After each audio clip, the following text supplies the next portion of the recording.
अप्रैल series के शानदार समापन के बाद आज से शुरुआत होने जा रही है मई सीरीज की। और बड़ा सवाल है कि सेल इन में गो अवे या फिर डटे रहे। आज इसी पर होगा खास फोकस कि क्या करें आप मई सीरीज की तैयारी और कुछ बेहतरीन संकेत जो आते दिख रहे हैं दुनिया भर के बाजारों से। क्या आज इस हफ्ते 5 के 5 दिन तेजी का बनेगा रिकॉर्ड, इसी पर है खास हमारी आज की पेशकश। स्वागत है आप सबका शेयर बाजार लाइव में। नमस्कार, मैं हूं अनिल सिंघवी। नमस्कार, मैं हूं दीपांशु भंडारी। नई सीरीज की शुरुआत और वो भी इतने दमदार नोट पर, जहां कल हमारे बाजार में शानदार एक्शन रहा और आज पूरा ग्लोबल हैंडओवर भी बढ़िया रहा है। बिल्कुल, और भी बहुत कम ऐसा होता है जब आप 3:20 पर पूछते हैं कि क्या करना है, मैं एक शब्द में जवाब देता हूँ तेजी। तो ये अप्रैल की सीरीज में ऐसे कई मौके आए जहाँ लगातार तेजी करने की बात हुई है।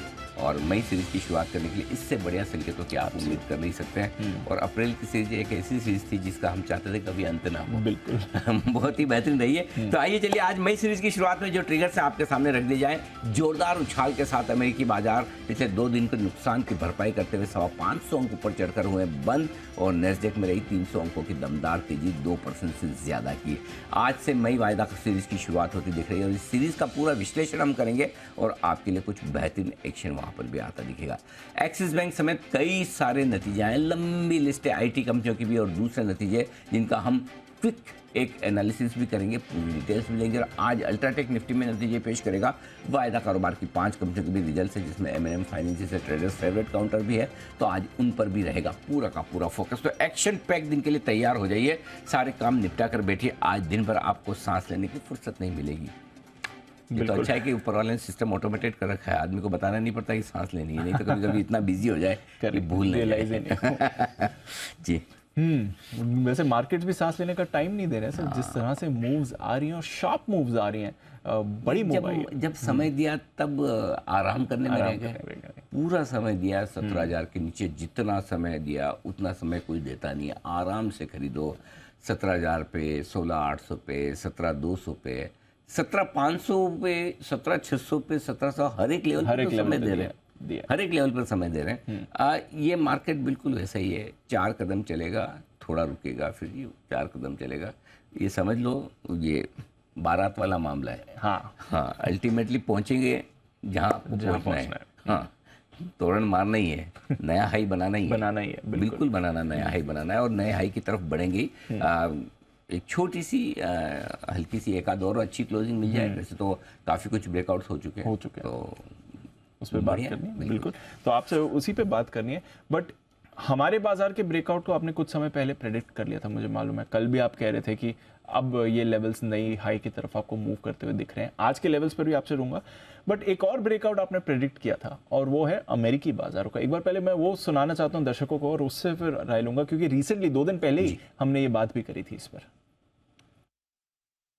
किसी भी हिसाब से आप देखिए, अमेरिका की कोई भी अभी तक ऐसी बड़ी कंपनी नहीं है जिसने कोई एक्सीडेंट किया हो। नहीं है अब तक तो। सबके नतीजे बढ़िया आ रहे हैं। Yes, absolutely. तो कंपनियों की कमाई में अगर आप जाकर देखेंगे तो कोई मंदी नहीं है, कोई स्लो डाउन नहीं, कोई रिसेशन का डर नहीं है। ढीले तब होंगे इन सब के साथ अगर कोई रिजल्ट खराब आ जाए, जो अब तक नहीं हुआ। कोई बड़ा रिजल्ट खराब आया तो गिर जाएंगे। ओके, और वो अभी तक दिख नहीं रहा। सो अगर एक आध रिजल्ट और अच्छे आ गए तो मुझे लगता है आजकल में अमेरिकी बाजार भी एक आध दिन में वापस से घूम जाएंगे। सो ऐसे ज्यादा फोकस करें। सो अभी तक ऐसी कोई चिंता की बात मुझे तो नहीं दिख रही।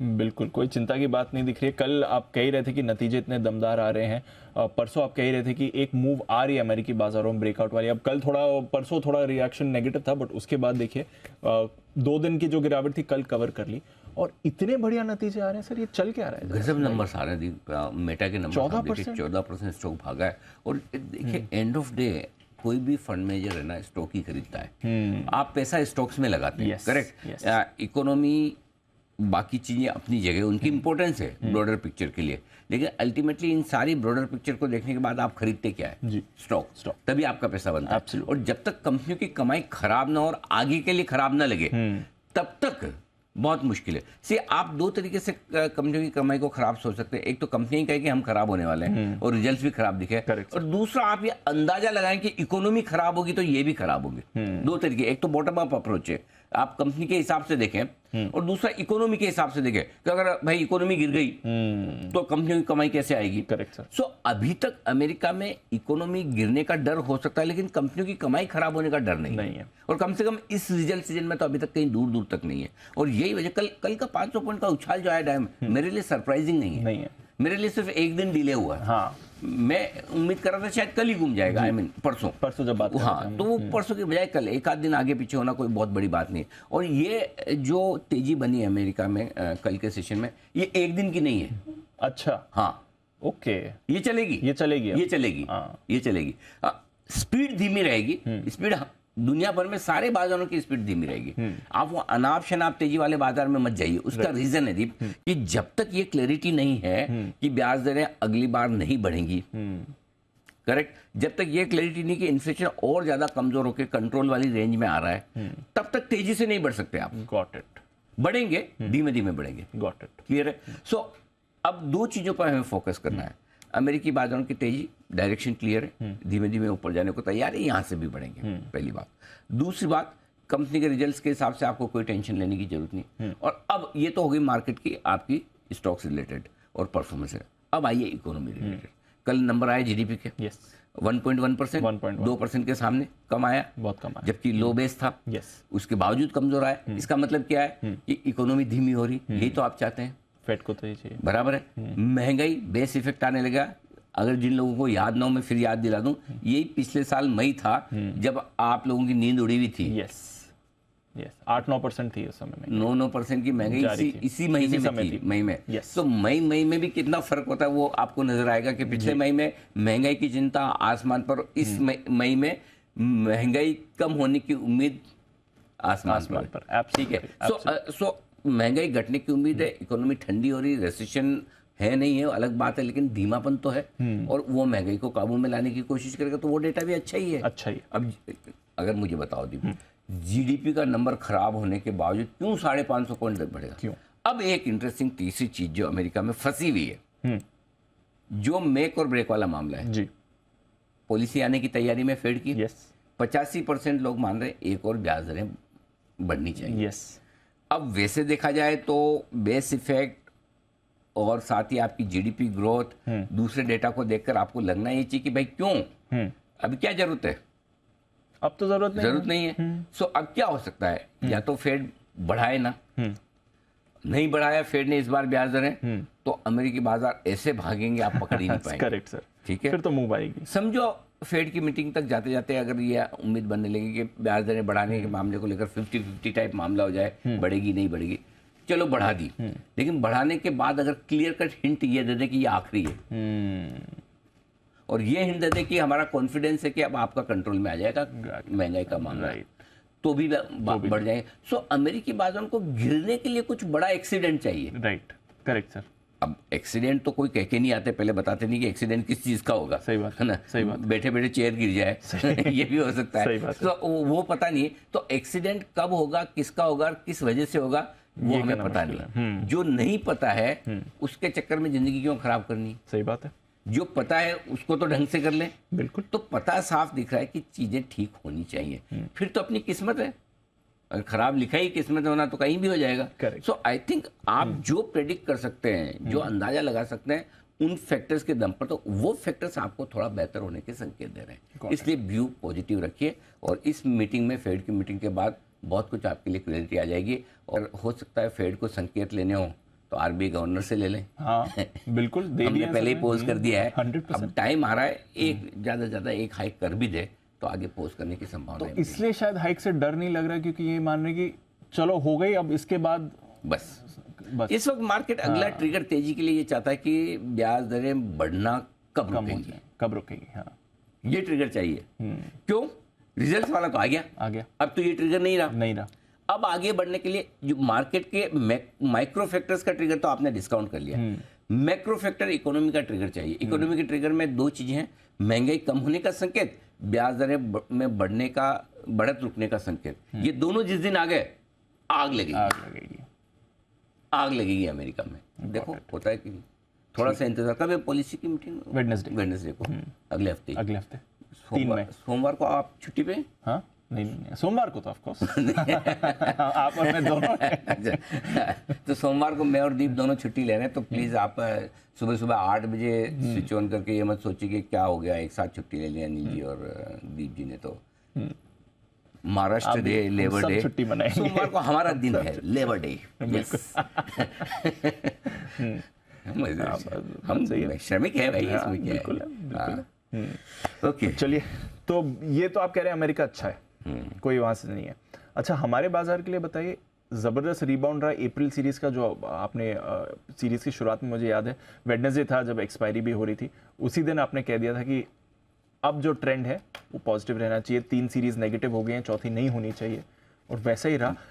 4% से ज्यादा की तेजी आपने निफ्टी में देखी है, 7.5% आपको बैंक निफ्टी इस सीरीज में तेजी दिखा चुका है। दीप में सरप्राइज नहीं है नहीं कि इतनी तेजी हुई अप्रैल की सीरीज में। और कई बार क्या होता है, कुछ काम करके आपको खुद को भी सेटिस्फेक्शन मिलता है कि सही टाइम पे सही काम कर लिया, राइट। तो इस बार अप्रैल की सीरीज की जो तेजी बनी थी, इसका अंदाजा लग गया था। छुट्टियों में जाने के पहले हम कह ही रहे थे कि भाई अब बड़े ब्रेकआउट के लिए बड़ी पोजीशन बनाइए, नहीं तो रेंज बाउंड मार्केट में हमने बहुत दिनों तक कहा कि इधर भी लीजिए, इधर बेचिए, लेकिन अब बड़ी पोजीशन बनाने का वक्त आ गया है, बड़ी तेजी के लिए बाजार तैयार हो रहे हैं, और वैसा ही हुआ भी, वैसा ही हुआ, ठीक है, बिल्कुल सारी चीजें आपके फेवर में थी। एफआईएस की इंडेक्स लॉन्ग पोजीशन 9%, सेंटीमेंट खराब, मिड कैप स्मॉल कैप शेयरों के भाव 40% टूटे हुए, 50% टूटे हुए, 30% टूटे हुए, किसी का कोई इंटरेस्ट नहीं, वॉल्यूम्स ऑप्शन का निकाल दो तो वॉल्यूम ही नहीं है मार्केट में, है ना। हर आदमी अब वापस से अपने कोर बिजनेस और प्रोफेशन की तरफ शिफ्ट होता हुआ ट्रेडिंग से, है ना।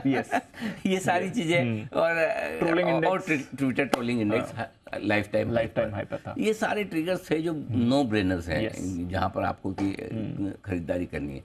सो आई थिंक ये क्लियर कट है। अब रहा सवाल इस सीरीज का, पहले मैं डेटा बताऊं और फिर बाद में सीरीज का एनालिसिस देता हूं। डेटा के लिहाज से दीप, सबसे पहली चीज तो ये कि इस सीरीज की शुरुआत में जो रोल ओवर्स हुए वो हल्के हुए हैं। और 1.5 साल में सबसे कम है निफ्टी बैंक निफ्टी, खाली 82 लाख शेयरों का निफ्टी का पोजीशन रोल ओवर हुआ है, जो पिछले महीने 1 करोड़ 20 लाख शेयरों के आसपास था। यानी कि रोल ओवर से 64% 82% के 74% के सामने। आप सोचिए 10% कम रोल ओवर होते हुए। तो अच्छी बात है, रोल ओवर कम है, यानी कि आप हल्के लोग, चाहे वो शॉर्ट कटी हो, डेफिनेटली कटी है, चाहे लॉन्ग पोजीशन पे भी लोग जो फंसे हुए उन्होंने प्रॉफिट बुक किया, तो हल्की आप शुरुआत करते हैं। मुझे परसेंटेज रोल ओवर से ज्यादा जो दीप इंपॉर्टेंट चीज दिखती है, सिर्फ 82 लाख शेयरों का ओपन इंटरेस्ट है। ये मेरे लिए ज्यादा इंपॉर्टेंट। अगर आप 40 लाख 35 लाख शेयर कम रोल ओवर पे निफ्टी की शुरुआत करते हैं, और क्या चाहिए। तो ये एक बहुत बढ़िया संकेत है, पहली चीज। दूसरी बात यह है कि जो पिछली 2 सीरीज में आपने नुकसान किया था निफ्टी में, करीबन 800 पॉइंट का, इस सीरीज में भरपाई कर ली सारा। जो नुकसान पिछले 3 सीरीज में आपने बैंक निफ्टी में किया था 3000 पॉइंट का, वो भरपाई हो गए। तो पिछले 2-3 सीरीज की तो आपकी भरपाई हो गई। अब इस सीरीज में मुझे ज्यादा कुछ नहीं चाहिए, मैं लालची भी नहीं हूँ। मैं सिर्फ जो जनवरी और फरवरी के दिसंबर की सीरीज में 600 पॉइंट का नुकसान हुआ था, वो बाकी है अभी, वो इस सीरीज में करवा, यानी कि 18,500, 17,900 से। अब इसके भी मैं आपको इंटरेस्टिंग डेटा बताता हूँ। तो डेटा ये है दीप कि पहला टारगेट निफ्टी का इस सीरीज का बनता है 18,200, 18,250 के आसपास, और उसके बाद जो ये 600 पॉइंट की भरपाई करनी है, वो टारगेट निकल कर आता है 18,500, 18,600। वहां तक तो हमें जाना ही है। तो लगभग इस, और बाद में जो मैं ग्लोबल सपोर्ट की उम्मीद कर रहा हूं, और अगर फेड ने काम कर दिया अपना, तो लाइफ हाई मई की सीरीज में ये दिखता है, ठीक है। अब मैं ऐसा क्यों कह रहा हूं, पुराना ट्रैक रिकॉर्ड, अच्छा वो सेल इन में वो मैं बाद में बताऊं, उससे पहले एक बार टारगेट बता रहा हूं। तो आपको टारगेट अब मई सीरीज के लिए 17,550, 17,750 ये स्ट्रॉन्ग सपोर्ट जोन निकल कर आ गया। आपको मंदी कमजोरी सीरीज के लिहाज से तभी सोचना है जब आप 17,500 के नीचे ट्रेड करें। जब तक आप, यानी कितना, 400 पॉइंट, यानी कितना, 2%, इतना तो रिस्क सीरीज की बात है, दिन की बात थोड़ी, बिल्कुल। हाँ, तो 17,500 जब तक नहीं टूट रहा है, आपका कोई टेंशन है ही नहीं। गॉट इट, ठीक है। ये निफ्टी के लिए। बैंक निफ्टी 43,500, 43,700 ये पहला आपका टारगेट है, वहां तक पहुंचना। और उसके बाद ऊपर का टारगेट जो लाइफ टाइम हाई का है 44,151, 44,150 से जाएंगे, वहां देखेंगे। और अगर पार किया तो इस बार फिर 45,000 के आसपास तक की जगह बैंक निफ्टी की बनती है, यानी कि 2,000 पॉइंट की रैली, 2,000 पॉइंट की जगह है ऊपर की तरफ के लिए। निफ्टी में अभी 1887 के आसपास का जो हमारा हाई है, उसके आसपास तक पहुंचने की कोशिश हम कर सकते हैं ग्लोबल सपोर्ट से। ग्लोबल सपोर्ट चाहिए, अब यहाँ से बढ़ने के लिए ग्लोबल सपोर्ट चाहिए। मतलब अभी तक हम ग्लोबल मार्केट सुस्त भी है तब भी बढ़ रहे थे, अब बढ़ने के लिए ग्लोबल सपोर्ट चाहिए। Got it. तो ये आपके लिए सीरीज के लिहाज से। एक और चीज इस सीरीज को लेकर जो बोलना चाहता हूँ वो है, ये सीरीज मिड कैप और स्मॉल कैप शेयरों के नाम है। पिछले 10 दिन से मैं बार बार लगातार कह रहा हूँ, हो गया। हाँ, 2 हफ्ते से आप कह रहे हैं ये बात। यस सर, बात चल रही है। आपको जो अच्छा लगे वो मिड कैप शेयर कर दीजिए, स्मॉल कैप शेयर कर दीजिए जहाँ करेक्शन ठीक हो चुका है। एक ही कंडीशन है, नंबर्स अच्छे आने की उम्मीद हो। खराब नंबर वाले शेयर लेना ही नहीं। जहाँ रिजल्ट अच्छा आने के, फॉर एग्जाम्पल तुम जो आपकी मर्जी है, सरकारी बैंक ले लीजिए, 10 में से 8 में पैसा बनेगा। राइट। जिनके रिजल्ट अच्छे आने हैं, सिंपल है, कोई पीएनबी, कोई बैंक ऑफ इंडिया, कोई जम्मू कश्मीर बैंक, कोई इंडियन बैंक, कोई कैनरा बैंक, आपको जो ठीक लगे लीजिए। राइट। ये सब नए 52 हफ्तों के ऊपर नया हाई बनाने को तैयार हो रहे हैं।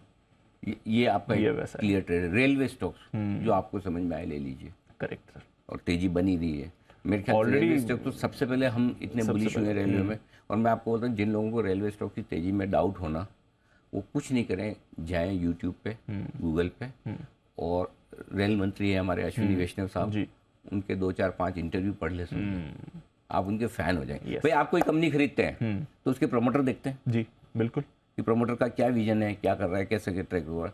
इनके प्रमोटर कौन हुए? रेलवे कंपनी, एक तरह से रेल मंत्री डायरेक्टली, भारत सरकार।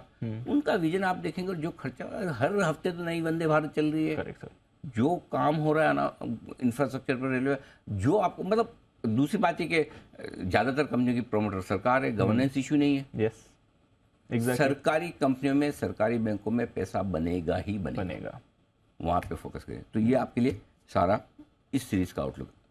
अब आपका सवाल क्या है? हाँ, मेरा सवाल यही है क्योंकि मई शुरू हो रहा है, मई सीरीज शुरू हो रही है, मई महीना ट्यूसडे से शुरू हो जाएगा ट्रेडिंग के लिहाज से।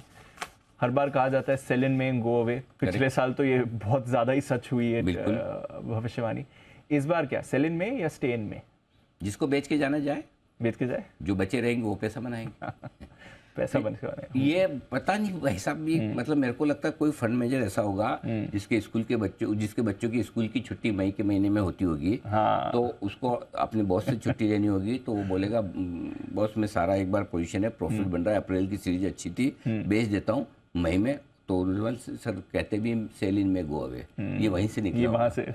बाकी न तो मूड, माहौल और पोजीशन बता रही कि आपको मई में बेच के निकल जाना चाहिए, नहीं डेटा। पिछली 10 सीरीज में आपको बताता हूँ दीप, 2013 से लेकर 2022 तक की 10 सीरीज, 10 में से 8 सीरीज में मई की सीरीज ने पॉजिटिव दिया। ये 2 सीरीज जो, अब आप सोचो कि ये कौन है विलेन? एक तो विलेन है 2020 की, कोविड था, भूल गए हो तो अगर कोविड के वक्त में सीरीज 3.5% 2020 में घटी तो क्या गलत है? और वो भी क्योंकि अप्रैल में बहुत बड़ा बाउंस आया था। करेक्ट, वो तो घटना बनता था, तो ठीक है, खत्म। दूसरी, पिछले साल ही 6% घटी मई में। क्यों? पिछले साल इसी वक्त रेट हाइक का सिलसिला शुरू, और इसी वक्त भी बता रहे 9% अमेरिका का इन्फ्लेशन था। करेक्ट। सो सबसे ज्यादा चिंता वाला टाइम ही पिछले साल मई का था। हमारी पहली रेट हाइक भी मई में, सो पिछले साल गिरना बनता था। तो अदरवाइज 8 के 8 साल बिना किसी एक्सेप्शनल रीजन के, मैं पूरी दुनिया भर की रेट हाइक और 10% के इन्फ्लेशन को एक्सेप्शन मानता हूं, और इसको भी एक्सेप्शन मानता हूं कोविड वाले को। सो विदाउट एक्सेप्शन कौन सा में सेल इन में, बाय इन में, स्टे बाय इन में एंड स्टे, हाँ ऐसा कर ले। हाँ, जो भी इंग्लिश में, हाँ स्टे इन में, बाय एंड स्टे इन में, ऐसा कर लेते हैं। तो बिल्कुल खरीदें, डटे रहें, और फिर कह रहा हूँ अच्छे mid cap small cap share जो आपको पसंद आते हैं खरीदो। महीने 1.5-2 महीने का, मई जून का व्यू रखो, आपके टारगेट रखो, मुझे 10 से 30% बनाना है। 10 से 30%? हाँ, मिड कैप जब चलते हैं ऐसे चलते हैं, तो मिड कैप को, एक मिड कैप को बढ़ने में 10% बढ़ने में, आज किसी फंड वाले का मूड हो गया ये स्टॉक 10%। सो 10 से 30% की कमाई अच्छी क्वालिटी मिड कैप्स में आपको 2 महीने में करनी है, ये टारगेट लेके चलिए। जबरदस्त। ये ऑप्शन जो धड़ाधड़ करोड़ों, इनको छोड़ो अभी, अब थोड़ा स्टॉक्स में छोड़ो, जहां पैसा बनेगा उधर आओ, और पैसा वहां बनेगा, उधर फोकस करो। गॉट इट, वो लेना है, समझ गया। और टारगेट 2-2 रुपए का ऐसा मत रखना है कि 2% 3% में, बड़ा टारगेट रखो। कन्विक्शन जब के साथ मार्केट बड़ा दे रहा हो तो बड़ा टारगेट रखो, जब नहीं है पिच खराब है तो सिंगल्स लेने हैं। जब आपको पता है आरसीबी की बेंगलोर वाली पिच है, छोटा सा ग्राउंड है, वहाँ 200-250 नहीं मारोगे तो कहाँ मारोगे, करेक्ट है ना। सो 200-250 मारने वाला स्कोर बनाना है आपको इस बार। डट के थोड़ा दिमाग लगा के मेहनत करो, साल के 2 महीने ढंग से काम करोगे तो बाकी 10 महीने आराम करने का मौका मिलेगा। तो ये टाइम आ रहा है आपका, बन सकता है पैसा। समझ गया सर। अच्छा, आज के लिए आज का सेटअप मुझे समझना है, उससे पहले बड़ा सवाल जो है 18,000 आज क्रॉस करेंगे? 100% करेंगे, आज करना ही चाहिए। दिख रहा है स्क्रीन पे सी 18 जी, जस्ट 18,000 मेरे दिमाग में है, पार है। स्क्रीन पे एक नहीं दिख जाएगा, क्या फर्क पड़ता है आज और कल। आज सिर्फ दीप मुझे क्या चाहिए, एक पॉजिटिव क्लोजिंग बस।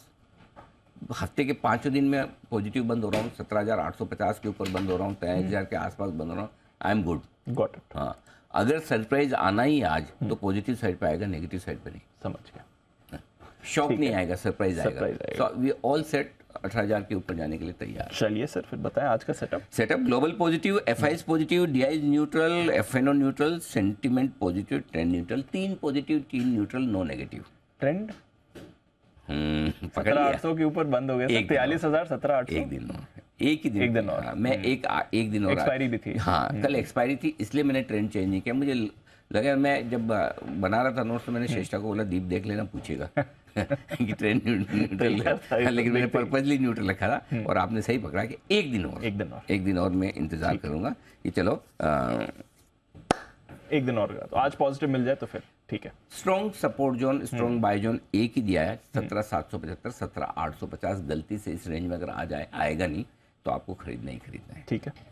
ऊपर 17,975, 18,035, 25 नहीं है, 35 है, 35 टाइपो नहीं है वो, 18,035 ही लिखा है। ये पहली रेंज है जहाँ पर जाकर रुकेंगे, थोड़ा टाइम पास करेंगे, पार करके निकले तो 18,100, 150 प्रॉफिट बुकिंग करने के लिए बढ़िया जगह बनेगी। ठीक है सर। बैंक निफ्टी 42,725, 42,850 पहला सपोर्ट जोन है आपके लिए। और इसके नीचे अगर 42,600, 675 आ गया तो कहने ही क्या, आंख बंद करके खरीदारी और शॉर्ट करने की, कवर करने की जगह है। ऊपर 43,150, 43,250 इस रेंज तक आज पहुंचेंगे, देखेंगे, टाइम पास करेंगे, मजबूती बनी तो 43,375 से 43,575 अगला टारगेट, यहाँ निफ्टी जाने की कोशिश कर रहे हैं। Got it sir. डेटा थोड़ा समझाएं, एफआईएस की positioning, put call ratio. FIS index 46 से 41% ठीक है। पुट कॉल रेशियो सीरीज की शुरुआत में 1.20 है, निफ्टी 1.11 है, बैंक निफ्टी ठीक है। विक्स तो मतलब जिस स्पीड से धीरे धीरे कम हो रहा है, महीने 2 महीने में खत्म ही हो जाएगा। करेक्ट। इंडेक्स ही विलुप्त हो जाएगा, हालांकि ऐसा होता नहीं। तो थोड़ा विक्स नीचे काफ़ी है, तो कॉल राइटर्स, ऑप्शन राइटर्स के लिए उतना प्रीमियम कमाने का मौका है नहीं, थोड़ा सा। बिल्कुल सर। मौजूदा पोजीशंस, एक ही स्टॉप लॉस 17,750 आज ये रखें, कल खींचकर हम 17,800 करेंगे। जैसे 18,000 पार किया, स्टॉप लॉस आपका 17,800 के आसपास आ जाएगा।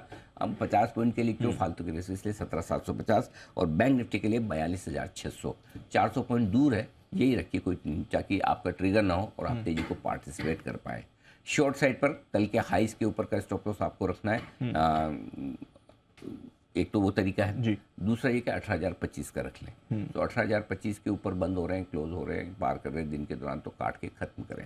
ठीक है। बैंक निफ्टी 43,075 बहुत छोटा, जो खुलते हैं इंट्राडे ट्रेडर्स के लिए तो आज ट्रिगर हो जाएगा जी। और बाकी पोजिशनल ट्रेडर्स को अगर आज इसके ऊपर बंद होता है तो काट ही लेना है। ठीक इनफैक्ट कहीं भी ऊपर बंद हो तो काट लेना है। नई पोजीशन 17,750 के स्टॉप लॉस से खरीदें। जिनको छोटा लगाना है 17,800 का स्टॉप लॉस लगाएं। टारगेट बनेंगे 17,975, 18,000 और 18,035। 3 छोटे टारगेट है, 18,100, 125 और 18,150 के बड़े टारगेट। That's it. ठीक है। ठीक है। हायर साइड पर बेचने के लिए, सॉरी बेचने का, बेचने की राय है आपके लिए 18,100, 150 पे। अब थोड़ा दूर का दे रहा हूं। दूर का हो गया, 200 पॉइंट ऊपर सर। हाँ, 200-250 पॉइंट ऊपर। दीप, निक्केई 1% ऊपर है, शंघाई 1% ऊपर है, हांगकांग 1% ऊपर है, ताइवान 1% ऊपर है, सिंगापुर फ्लैट है और कोरिया थोड़ा सा हरे। थोड़ा सा। हमें कितना बढ़ना चाहिए? हमें तो आउट परफॉर्म कर रहे हैं तो बढ़ना ही चाहिए। मिनिमम आधा परसेंट तो ज़्यादा ही होना 100 पॉइंट। हायर साइड पे 1%। सही बात है, 200 उतना तो बनता है। पॉइंट में मत जाओ, जहां भी ऐसा लगे पॉइंट ज्यादा तो परसेंटेज में कन्वर्ट कर लो। वोडाफोन वोडाफोन की तरह, वोडाफोन की शेयर की तरह। तो इसलिए मैं है ना बेचने के, मुझे जल्दी क्या है बेचने की, क्यों? सही बात है। आराम से बेचेंगे, क्या फर्क पड़ता है? Got it. नहीं बिका तो कोई बात नहीं, नीचे आएगा तो ले लेंगे। सो इसलिए मैं बेचने के लिए हड़बड़ी में नहीं हूँ। 18,100 150 की रेंज में आपको आए तो बेचना है, और टारगेट 18,250, सॉरी स्टॉप लॉस 18,250 का होगा।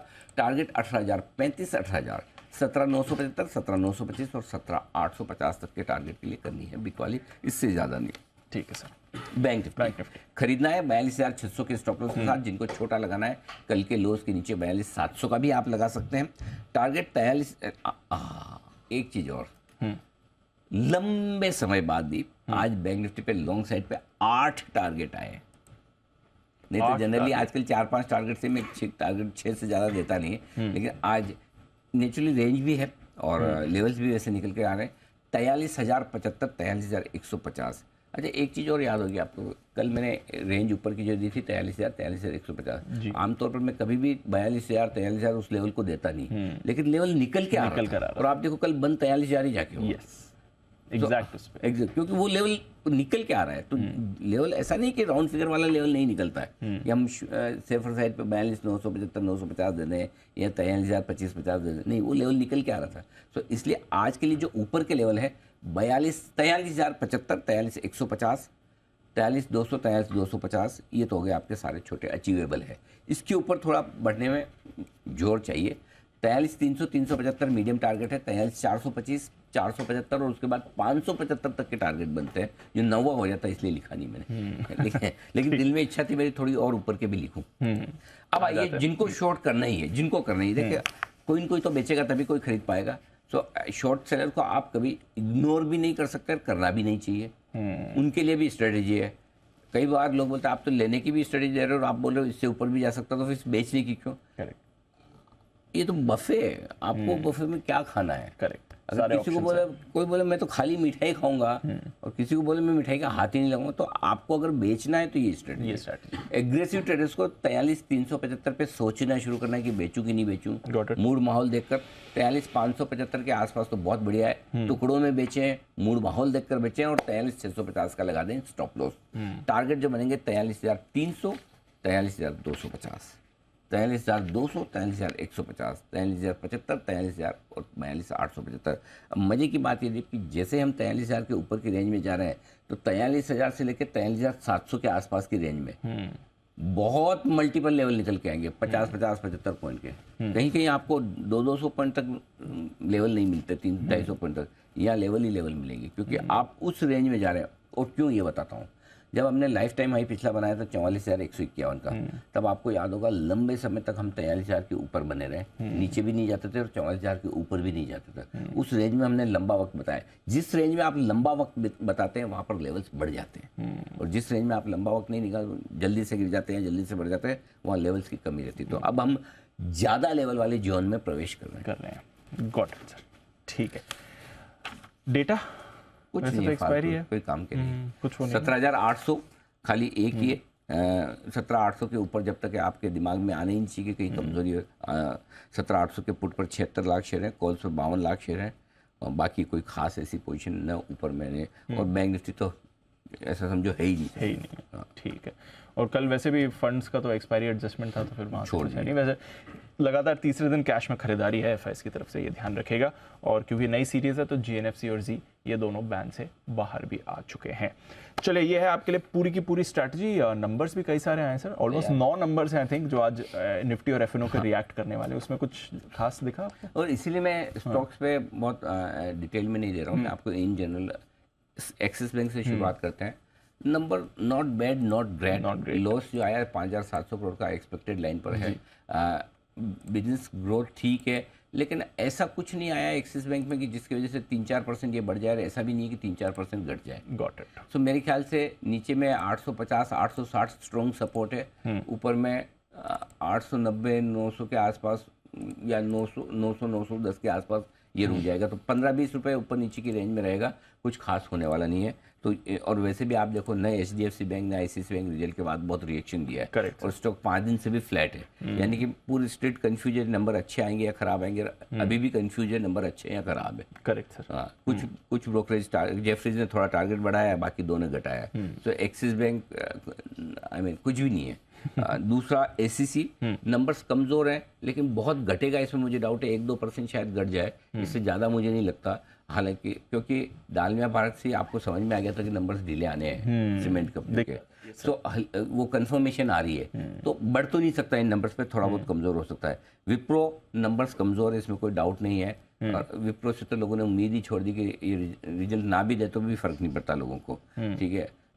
लेकिन बाई बैक का सपोर्ट मिल जाएगा, तो अगर कमजोर खुला तो वापस बढ़ जाएगा, ऊपर खुला तो प्रॉफिट बुकिंग आएगी, वापस ये फ्लैट होगी, जहाँ से चलेगा वहीं आ जाएगा। हाँ, ये हो गया। और उसके अलावा टेक महिंद्रा कमजोरी है, नंबर्स कमेंट्री भी मजा नहीं है, मैनेजमेंट कॉन्फिडेंट दिख ही नहीं रहा, 2-3% घट सकता है, क्योंकि खराब नंबर्स ऑलमोस्ट प्राइस दिन भी होके रखे हैं इनके। फिर LTIM मुझे नहीं समझ में आया, नंबर्स को मैं अच्छा मानूं खराब मानूं, इसलिए मैं जो LTTS का कॉन्फिडेंस था वो तो नहीं है, वो नहीं है। L&T टेक पे तो आपने क्लियरली कहा था। वो तो नहीं है, तो इसलिए मैं इसका विश्लेषण करना भी नहीं चाहता। इंडियन होटल्स नंबर तो बहुत ही जोरदार है, इसमें कोई डाउट नहीं, लेकिन स्टॉक 50% बढ़ा भी इसी नंबर पे, तो इस नंबर के दम पे क्या इंडियन होटल 3-4% बढ़ सकता है, मुझे डाउट है। तो न बढ़ेगा न घटेगा, लगभग प्राइस जिन है, अच्छे नंबर से प्राइस जिन है, थोड़ा बहुत प्रॉफिट बुकिंग आ जाए तो मुझे आश्चर्य नहीं होगा। फिर आपका बचा और कौन सा, ट्रेंड। अगर आज सबसे खराब नंबर कोई है तो ट्रेंड है। आपको याद है पिछली बार नंबर से हमने बोला ट्रेंड बहुत जोर से भागेगा, लेकिन इस बार नंबर्स ऐसे हैं, 100 के P मल्टीपल पर ट्रेड करने वाला स्टॉक ऐसे नंबर दे नहीं सकता। तो ट्रेंड अगर घटा तो जोर से घट सकता है। और स्टॉक पॉजिटिव भी रहा है, ऐसा नहीं है कि ये कमजोर स्टॉक है। ये हरे निशान में तो नहीं आना चाहिए, घटना तो चाहिए। अब कितना घटता है ये देखने की बात है। तो ब्रॉडली ये सारे नंबर्स हैं आपके लिए। Got it. चलिए, नतीजों का रिएक्शन आने वाला है, आइए नतीजों को थोड़ी और डिटेल्स में जाने, और बाकी भी ढेर सारे कैश के भी नतीजे हैं, वहां पे भी करते हैं फोकस, खबरें भी हैं। कुशल, नुपुर, अरमान और आशीष हमारे साथ हैं तैयार। कुशल, फर्स्ट राउंड की करिए शुरुआत, ट्रिगर्स और नतीजे। मतलब कितने राउंड करेंगे? लंबे चलने वाले हैं, मोहम्मद अली की तरह। बताएं कुशल। मतलब अगर बीच में नॉकआउट हो गए तो? ये आपको देख के लगता है knockout sir, first down second down Arman को तो कर ही सकता है। बताएं कुछ। देखिए, सबसे पहले ट्रिगर्स की बात कर लेते हैं। उसमें नंबर्स आज जिनके आने वाले हैं, अल्ट्राटेक सीमेंट मार्केट आज के दौरान ही एक्सपेक्टेड है। साथ ही F&O स्पेस से 5 कंपनियां, Atul limited, Mahindra and Mahindra financials, L&T finance holding समेत इंडिया मार्ट इंटरमेश और SBI कार्ड्स के नंबर्स पर रखनी है नजर। इंडिया मार्ट इंटरमेश में तो बोर्ड बैठक में नतीजों के साथ साथ बोनस इशू या फिर डिविडेंड, अंतरिम डिविडेंड पर भी विचार किया जाएगा। एक्स डेट है HCL टेक के डिविडेंड की। सनोफी इंडिया ने भी 370 रुपए का जो डिविडेंड दिया था उसकी भी एक्स डेट आज के दिन में है। यूरोप का Q1 GDP आंकड़ा भी आता हुआ नजर आएगा, और IPO अपडेट के लिहाज से जो फाइनल अपडेट अब मैनकाइंड फार्मा के लिए आता हुआ दिख रहा है। कुल मिलाकर 15.3 टाइम्स ये IPO सब्सक्राइब हुआ है, जिसमें मैक्सिमम पार्टिसिपेशन QIBs की रही है। लगभग 49 टाइम्स इन्होंने इसको सब्सक्राइब किया है। अब आते हैं नंबर्स पर। नंबर्स के लिहाज से एक्सिस बैंक मिले जुले नंबर्स दिख रहे हैं। NII करीबन 33% बढ़कर 11,742 करोड़ पर आया है। कंपनी का रिपोर्टेड घाटा 5,728 करोड़ पर आता हुआ दिखा है। हालांकि इसमें एक एक्सेप्शनल लॉस है 12,500 करोड़ रुपए का करीब। तो एडजस्टेड बेसिस पर अगर आप कंपनी का मुनाफा देखेंगे तो 6,625 करोड़ पर आता हुआ दिख रहा है प्रेजेंटेशन के लिहाज से। हालांकि प्रोविजंस कंपनी के दोनों ही सालाना आधार पर और क्वार्टर ऑन क्वार्टर बेसिस पर घटते हुए दिखे हैं। साथ ही स्लिपेजेस में भी 15% की गिरावट आई है। रिटेल लोन ग्रोथ 22% की रही है, और एसेट क्वालिटी में भी सुधार आपको आता हुआ दिखा है। अब बात करते हैं विप्रो की। विप्रो नंबर्स के लिहाज से तो कमज़ोर दिख रहे हैं। कंपनी का कंसोलिडेटेड बेसिस पर जो मार्जिन है 15.8% पर आया है, 16.4% का हमारा अनुमान था। हालांकि IT सर्विस मार्जिन 16.3% पर कांस्टेंट है क्वार्टर ऑन क्वार्टर बेसिस पर। कंपनी का मुनाफा 3,075 करोड़ पर आया है, अनुमान 3,120 करोड़ का था। बाईबैक साइज 12,000 करोड़ रुपए का इन्होंने ऐलान किया है। प्राइस 445 रुपये प्रति शेयर टेंडर ऑफर के जरिए ये बाईबैक किया जाएगा, और प्रमोटर ग्रुप इन्होंने भी अपना इंटेंशन जाहिर किया है बाईबैक में पार्टिसिपेशन के लिहाज से। हालांकि जो गाइडेंस है वो कंपनी ने कमजोरी की तरफ दिखाई है। -3 to -1% की constant currency growth Q1 FY24 के लिए इन्होंने दी है, जबकि अनुमान स्ट्रीट का -1 to +1% का था। हालांकि एक और चीज़ नोट करने वाली है, ADR कल जो है अमेरिकी बाजारों में इनका करीबन 4% ऊपर था।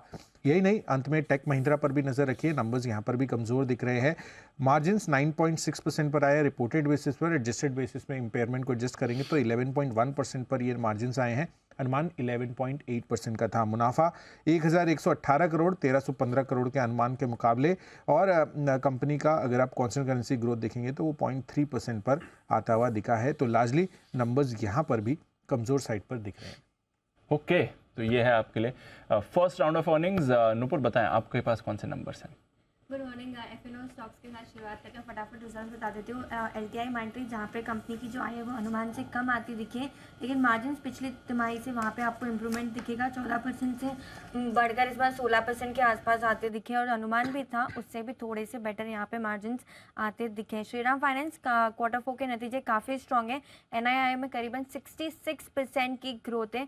प्रॉफिट देखे तो 20.5% से इस बार बढ़कर आया है। ग्रॉस NPA और नेट NPA में भी थोड़ा सुधार है, तो ये स्टॉक भी आज फोकस में रहने वाला है। ACC यहाँ पर जो कंपनी की आय है वो अनुमान के मुताबिक आती दिखी है, लेकिन ऑपरेशनल लेवल पे देखेंगे तो आपको नंबर कमज़ोर नजर आएंगे। कामकाजी मुनाफा देखे तो करीबन 26.5% की कटौती यहाँ पे नजर आ रही है। मार्जिन देखे तो 14% से गिरकर इस बार 9% के आसपास आते दिखे। इनफैक्ट ऑडिटर ने क्वालिफाइड ओपिनियन भी दिया है, तो ACC पर भी रहने वाली है नज़र। एम्फेसिस यहाँ पे जो नतीजे आए वो अनुमान से काफ़ी कमज़ोर आते दिखे। कंपनी की आय में 4% की गिरावट आपको पिछली तिमाही से नजर आएगी, और अनुमान के मुकाबले भी 200 करोड़ का डाउनफॉल यहाँ पे नजर आ रहा है। मार्जिन्स देखे तो फ्लैट है, 15.3% के आसपास आके दिखे, लेकिन ट्रेंड बड़ा मिस है मार्जिन्स पर। ग्रॉस मार्जिन्स अगर आप देखेंगे तो 49% से घट के इस बार 41% के आसपास आते दिखे। हालांकि जो आय थी वो एक स्टोर एक्सपेंशन के चलते वहाँ पे ग्रोथ है, लेकिन वैसा की जो SSSG वहाँ पर भी जो ग्रोथ है वो अनुमान से कम आती दिखी, और जिसके चलते जो EBITDA लेवल के मार्जिन से वहाँ भी 300 बेसिस पॉइंट का डिक्लाइन इस बार नजर आ रहा है। इंडियन होटल्स काफ़ी स्ट्रॉन्ग नंबर्स दिखेंगे, अनुमान से भी बहुत बेटर आते दिखे। इनफैक्ट फुल ईयर के भी नंबर्स आप देखोगे तो बहुत स्ट्रॉन्ग है। आय करीबन 86% से बढ़कर आई है। मार्जिन में शार्प इंप्रूवमेंट है, 18% से बढ़कर इस बार 33% के मार्जिन आते दिखे। मुनाफा भी देखे तो 328 करोड़ का इस बार आते दिखा है। तो इंडियन होटल्स भी आज फोकस में रहेगा। ओके, तो नतीजे की लंबी लिस्ट है, आइए कुछ और नतीजों पर करें फोकस। अरमान के साथ, बताएं अरमान। कई सारे कैश के नतीजे हैं, जिसमें आप आदित्य बिरला सन लाइफ AMC की बात करें तो आपको नतीजे ओवरऑल कमज़ोर दिख रहे हैं। आय में अगर आप देखेंगे लगभग 8% की कटौती है। मार्जिन्स में भी आपको बड़ा कट देखा गया है, 60.6% से गिरकर 53% के आसपास आते हुए दिखे हैं, और मुनाफे में भी कटौती है, लगभग 14% के आसपास की आपको वहाँ पर भी कटौती आती हुई दिखेगी। ग्लेनमार्क लाइफ साइंस, यहाँ पर आपको नतीजे जो हैं बढ़िया दिख रहे हैं। आय लगभग 21% के आसपास बढ़कर आई है। मार्जिन्स में भी आपको इंप्रूवमेंट दिख रहा है, 27.7% से बढ़कर 33.2% के आसपास आते दिखे हैं, और मुनाफे में भी बढ़िया उछाल दिख रहा है। लगभग 100 करोड़ का जो मुनाफा था वो लगभग 145 करोड़ के आसपास जो है वहां पर आता हुआ दिखा है। मोतीलाल ओसवाल फाइनेंशियल सर्विसेज की बात करें तो नतीजे जो हैं आपको कमजोर दिख रहे हैं। आय लगभग 2% के आसपास जो है गिरकर आती हुई दिखी है। मार्जिन्स में यहाँ पर भी कट है, लगभग 47% से गिरकर 43% के आसपास जो है वहां पर आते हुए दिखे हैं, और मुनाफे में भी आपको बड़ा कट दिखेगा, लगभग 45% का जो आपको है मुनाफे में भी आपको वहाँ पे कट आता हुआ दिखेगा। उषा मार्टिन की बात करें तो यहाँ पर मिक्स सेट ऑफ नतीजे हैं। आपको आय जो है वो तो लगभग आपको 11.6% 12% के आसपास जो है बढ़ती हुई दिखी है। मार्जिन्स में भी आपको कंपैरेटिवली अगर आप देखेंगे तो कंपैरेटिवली यहाँ पर आपको सुधार आता हुआ दिख रहा है। हालांकि अगर आप मुनाफे की बात करें तो मुनाफे में लगभग आपको 3% का जो है कटौती आती हुई दिखी है, क्योंकि अगर आप देखें डिफर्ड टैक्स क्रेडिट के चलते जो है यह होता हुआ दिखा है। आरती सर्फेक्टेंट यहाँ पर बात करें तो नतीजे आपको बढ़िया दिख रहे हैं। आय लगभग 4% के आसपास बढ़कर आई है। मार्जिन्स में भी आपको बढ़िया इंप्रूवमेंट दिखा है, 2.8% से बढ़कर 8.8% पर आते हुए दिखे। और अंत में टीम प्लेट कंपनी की बात करें तो यहाँ पर भी नतीजे अगर आप देखें तो कमजोर दिख रहे हैं। आय लगभग अगर आप देखें 16% गिरकर आई है, और मार्जिन्स अगर आप देखें तो वहां पर भी कट होती है, 12.9% से गिरकर 8% के आसपास आते हैं। ओके, खबरों की भी बात करते हैं। कुशल, शुरुआत करिए।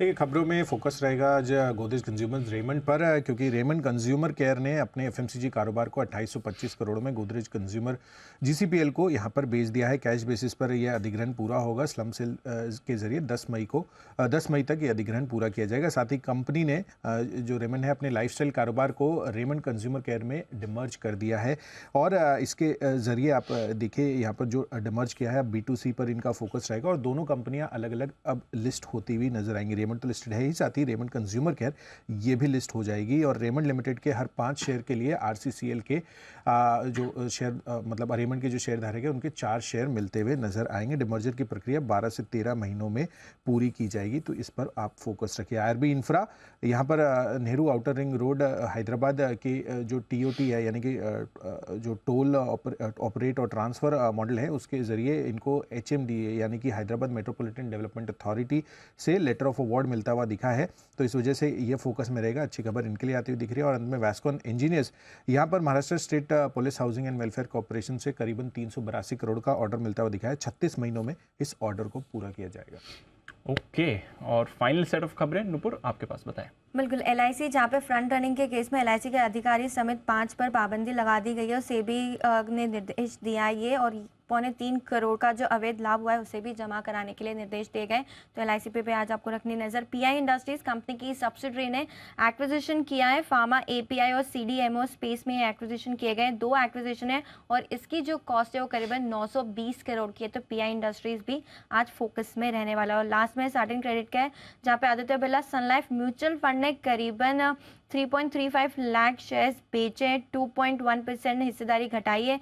25 अप्रैल को यह ट्रांजैक्शन हुआ था और हिस्सेदारी 5% से अब घटकर 3% हो गई है। तो यहाँ पर भी आज फोकस रहने वाला है साटिन क्रेडिट केयर पर। ओके, ढेरों खबरें हैं और कई सारी ब्रोकरेज रिपोर्ट्स भी आई है। FIR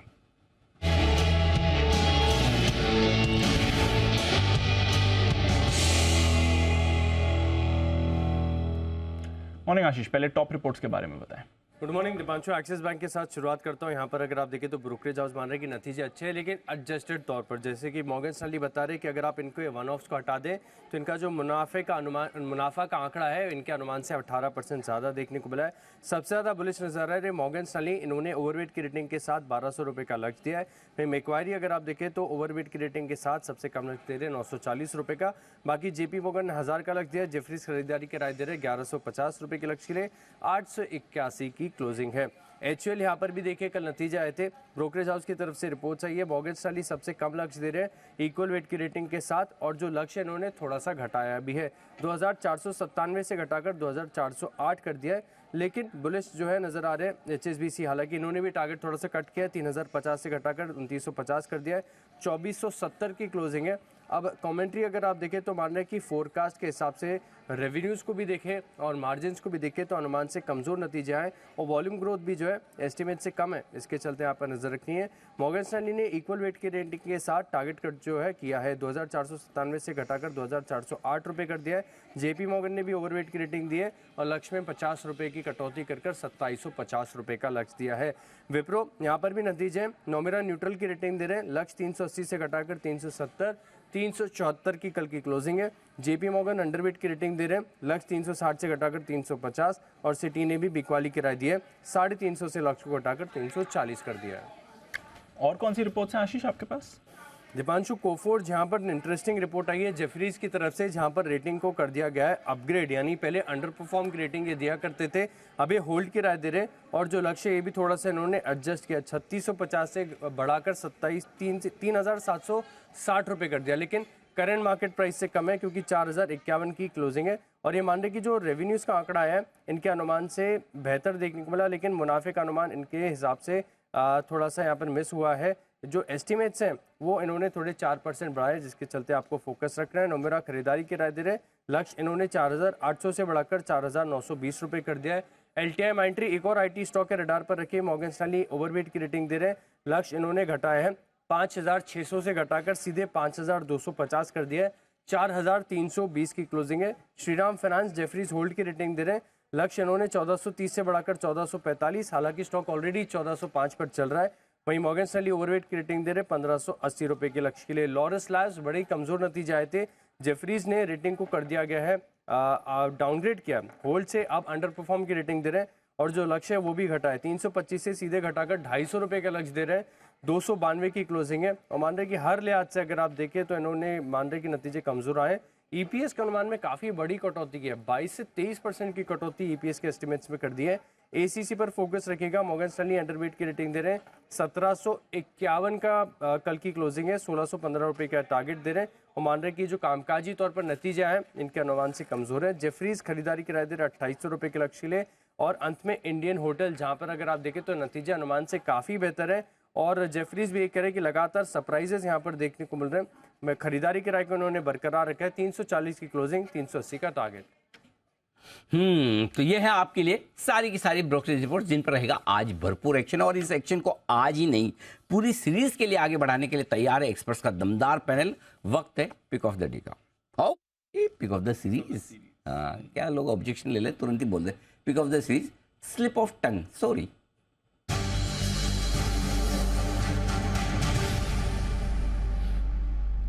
वैसे तो इंस्ट्रक्शन ब्रेन से आता है कि पिक ऑफ द डे बोल दे, नाम खाली फालतू में टंग का खराब होता है कि स्लिप ऑफ टंग, ये स्लिप ऑफ ब्रेन होना चाहिए कायदे से। बट वैसे दिमाग ने इंस्ट्रक्शन दिया ना ये बोलो। बट इंग्लिश में सेइंग है slip of the tongue no fault of the mind. अच्छा, तो कहते हैं नहीं जीव ने कर दिया, हाँ दूसरों पे गलती डाल दो। हाँ हमारा दिमाग किस दूर से गलती जबान की। आइए पिक ऑफ द सीरीज शुरुआत करिए। नहीं आज सचिन जी से करेंगे, मेरा मैचिंग थोड़ा लग रहा है। हाँ सचिन जी सुप्रभात, शुरुआत करिए sir. Anil ji, good morning Deepanshu. Anil ji, यहाँ पर जिस तरीके से ये सीरीज इवॉल्व हुई है पिछले 2 सीरीज से कंपेयर करें तो काफी शानदार रही है। एंड उसमें से एक जो स्टॉक हमने बार बार अपने चैनल पे कवर किया है वो है कैन फिन होम्स का। लगभग अराउंड 520 के आसपास इसने पिछली सीरीज एंड की थी, एक डबल बॉटम फॉर्मेशन वहां पर एस्टैब्लिश हुआ था एंड वहां से लेके आज तक एक काफी अच्छी क्लियर ट्रेंड यहाँ पर इवॉल्व हुई है। एक अच्छी higher top higher bottom sequence evident रही है एंड लगभग अराउंड 15% की अपमूव के बाद भी मुझे लग रहा है जिस तरीके से एक फ्रेश ब्रेकआउट हुआ है फ्लैग पैटर्न फॉर्मेशन से, एंड प्लस जिस तरीके से इसका एडीएक्स डेली पे अभी 22-24 इस पर्टिकुलर जोन में ट्रेंड हो रहा है, तो वहां पर मुझे लग रहा है काफी अच्छा कॉन्फिडेंस नजर आ रहा है। सो जिस तरीके से स्ट्रक्चर है मुझे लग रहा है अभी भी यहाँ पर खरीदारी करने के ही मौके ढूंढने। एक फ्रेश एलिवेटेड बेस मिल चुका है 570 के आसपास, जहां पर मुझे लग रहा है इसके स्टॉप लॉसेस प्लेस करने चाहिए एंड खरीदारी करनी है लगभग अराउंड 595 से लेके 585 में। ऑन दी अपसाइड मुझे लग रहा है ये मूव लगभग अराउंड 645 से लेके 660 तक ट्रेंड होगी, तो अभी भी यहाँ पर काफी बड़ा पोटेंशियल है। लगभग 8 से 10% की अपमूव कैपिटलाइज हो सकती है 570 के वीकली बेसिस के स्टॉप लॉस के साथ। सो खरीदारी करनी है कैन फिन होम्स के फ्यूचर्स में। 60 के टारगेट के लिए करें खरीदारी, सचिन जी की राय ली जाए बंसल जी से भी जो next similar to Sachin ji दिख रहे हैं, बताएं सर। सुप्रभात अनिल जी। अनिल जी मेरी पहले तो एक राय थी अनिल जी, पहले पूछते तो आज शुरुआत आपको राजेश पालविया जी के साथ करनी चाहिए थी अनिल जी। उनका अनिल जी प्रमोशन हुआ है तो स्पेशल डे है मेरे ख्याल से, प्रमोशन के बाद वो पहला शो अनिल जी आपके साथ ही कर रहे हैं as per best of my knowledge Anil ji. Marwari आदमी बिना मतलब के किसी को गाली भी ना दे। हम तो प्रमोशन में मिठाई के बगैर तो मतलब, और वो भी इंदौर वाला आदमी हो उसकी छोड़ के से दे। बात तो सही है। ये सोच के बंसल जी के बोलने के बाद कि हमें बाद में मिल जाएगी, राजेश जी बहुत बहुत बधाई प्रमोशन की, है ना। और आप इसी तरह से उन्नति करते रहें, प्रगति करते रहें, हमारी शुभकामनाएं सर। मुझे लगता है एक्सिस के रिजल्ट के साथ ही प्रमोशन हो गया लगता है। बहुत बढ़िया। तो बंसल जी धन्यवाद, आपने हमारी मिठाई का प्रबंध जो करवा दिया, खुद तो करते नहीं है दूसरों से करवा रहे हैं, ये भी कम बात नहीं है बंसल जी के लिए। जी सर बताए pick of the series. Anil ji मेरा पिक ऑफ द सीरीज है गोदरेज प्रॉपर्टीज, जिसको एक जमाने में मैं गोदरेज बोला करता था। अनिल जी गोदरेज प्रॉपर्टीज पर है खरीदारी की राय। टेक्निकली काफी समय बाद जनवरी 2022 के बाद स्टॉक एक अप ट्रेंड में आता हुआ दिख रहा है। 3 तारीख को नतीजे भी हैं। 1250 1250 का स्टॉप लॉस लगाना है, 1500 का टारगेट है। गोदरेज प्रॉपर्टीज है पिक ऑफ द सीरीज। और अनिल जी एक छोटा सा अपडेट है अनिल जी, अभी तक तो आपको ये मालूम था कि भैया जब व्यक्ति पैनलिस्ट शो पे नहीं होता है तो टीवी देख रहा होता है। आशु मदान जी और जैन साहब ने तो कितनी बार प्रूफ कराई अनिल जी, मैंने भी 1-2 बार फोटोज भेजी हैं। बट अनिल जी मेरी फैमिली भी पूरी तरीके से जी बिजनेस देख रही है, और वो आपके जो अभी आपने करा ना वो ऑफिस वाला जो क्या था आपका ऑफ साइट अनिल जी, तो उससे इंस्पायर्ड होकर उन्होंने होम साइट कर दिया है। तो आपसे अनिल जी रिक्वेस्ट है, गुजारिश है, मुझे 10 बजे के बाद आप अवकाश दे दीजिए Anil ji. 10 AM in the morning I am not available. मेरी फैमिली इंस्पायर्ड हुई है आपसे, और ऑफ साइट का अनिल जी उन्होंने होम साइट बना दिया अनिल जी। कुणाल जी जरा पता लगाइए मेरे को, आजकल ये हर फ्राइडे के दिन बंसल जी छुट्टी लेने लगे कुछ तो सीन है। जो फ्राइडे कुछ देखो जरा, ये ऑफ साइट है, ऑफ सेटिंग क्या है जो कल खुद इनके मुंह से सच निकल गया था। यार पता लगा कि मुझे रिपोर्ट ट्यूसडे के दिन, मंडे तक 3 दिन का समय है आपके पास, 3 दिन छुट्टी भी है, तो मुझे मंडे शाम तक ट्यूसडे मुझे रिपोर्ट टेबल कर दी जाए। अच्छा सर, अब बताइए pick of the series Bansal ji. अच्छा बता चुके हैं गोदरेज प्रॉपर्टी। कुणाल जी सुप्रभात, बताएं सर। नहीं जी पिक ऑफ बता दिया। हाँ जी।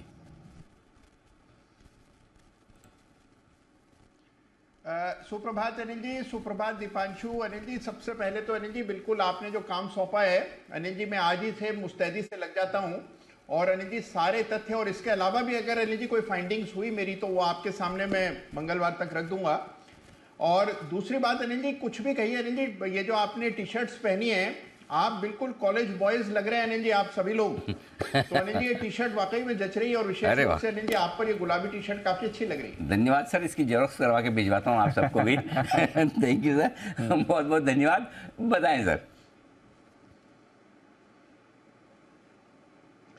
तो अनिल जी मेरी खरीदारी की राय है, खरीदना है अपोलो टायर्स। बड़ा ब्रेकआउट हमने कल के ट्रेड में आता हुआ देखा, मुझे लगता है कि आज भी तेजी रहेगी, और जिस तरह का मोमेंटम इस स्टॉक में बना है, जो ब्रेकआउट हुआ है, मुझे लगता है 355 360 के टारगेट्स के लिए अपोलो टायर्स में खरीदारी करके चलें। यहाँ पर 339 का स्टॉप लॉस रखना है, तो खरीदारी की राय है अपोलो टायर्स पर। और देखिए अनिल जी पैटर्न भी अपना काम दिखाने लगा है, तो आज आप देख रहे हैं अच्छी खासी बढ़त के साथ बाजार खुलेगा, तो पैटर्न भी अनिल जी बिल्कुल अपना काम नहीं कर रहा है। बिल्कुल परफेक्ट, तो अपोलो टायर्स पे लगाएगा दौड़। सुप्रभात पाजासाम, बताएं sir pick of the series. Good morning Anil ji, good morning everyone. So pick of the series रहेगी ऑटोमोबाइल स्पेस से, और उसमें हमें लगता है टीवीएस मोटर पे यहाँ पे फोकस करना चाहिए। देखें तो 97% के आसपास के रोल ओवर है, और स्टॉक का ओवरऑल स्ट्रक्चर देखें तो एक बुलिश टेरिटरी में ही ट्रेड करते हुए दिख रहा है। एक माइल्ड करेक्टिव एक्शन जरूर देखा था during the series, but stock ने ऑलमोस्ट 50 डे मूविंग एवरेज के आसपास से ही सपोर्ट लेके वापस, अब हम पिछले 3-4 सेशन से देख रहे हैं एक पुल बैक का ट्रेड यहाँ पे बनते हुए दिख रहा है। स्टॉक ऑलमोस्ट अपने ऑल टाइम हाई ट्रेजेक्ट्री के आसपास ट्रेड कर रहा है। हमें लगता है जिस तरीके के यहाँ के स्ट्रक्चर बने हुए टीवीएस मोटर, हमें लगता है ये सीरीज में एक अच्छा मोमेंटम कंटिन्यू करेगा।